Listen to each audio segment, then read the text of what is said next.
Hi dears, we are continuing with the unit 1. Today we are going on with the section 2, A Visit to the Doctor by Roald Dahl. Now let's continue with the class. This is a beautiful story told by Roald Dahl about his experience long back. This incident is said to happen in 1924, which means around 100 years before, 97 years back. So here he says that he had a surgery, a minor surgery which he had to undergo, and how he felt once when the surgery was going on, what all things they did, how was the treatment going on. That's all what is given clearly in the lesson. Let's go with the lesson now. Now here the narrator begins the lesson by saying that going to the doctor, seeing all the equipments in the hospital, all these things are making frightening experience to children like him. But here he had to go to consult a doctor when he went to his grandparents' house, and it was really frightening for him. That's what the narrator says. One day when they were on a summer holidays and the narrator and his mother were in his grandparents' house, the mother said that evening they were going to a doctor to check his mouth and nose.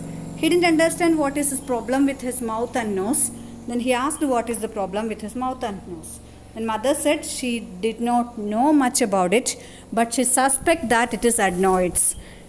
For an 8-year-old child, adenoids was an extremely new word. He didn't understand anything.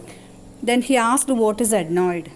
Mother said it's nothing, but it can be checked and treated very easily. Then that evening they went together into the hospital by walking, and mother was not at all worried about it, but the child didn't understand what was really going to happen. When they reached there in the clinic, the boy was taken into the treatment room, and from the room he could see a chair which was set like that of a dentist. The doctor just picked him and made him lay down in the chair and just started checking what was really going on. Now, the doctor had a mirror on his forehead fixed like that. He just made the boy open his mouth and nose clearly and looked into it very keenly to see what is the real problem. After completing the checking, then he turned into the mother. The doctor turned into the mother of the boy, and then they went to the corner of the treatment room and had a word each other. The boy was just listening to the facial expression of the mother and the doctor, but could not hear anything. Mother was seriously listening to the doctor and was agreeing to the suggestions given by the doctor.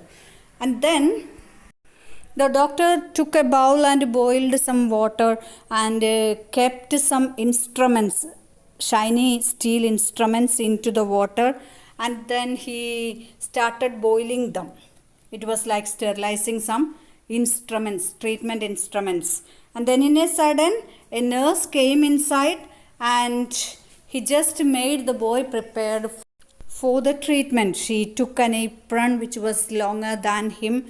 It was a very big one, but she made it fixed into her neck and made it spread over the body so that the portions of treatment or the medicines will not fall on his body. And then she just placed a bowl near the mouth of the boy so that if you want to spit something or something like that, it will be fit for it. And the bowl's curved side was very clearly fixing into the chest part of the boy. That's all for the class today. I hope the class was clear for you. Thank you. Have a nice day.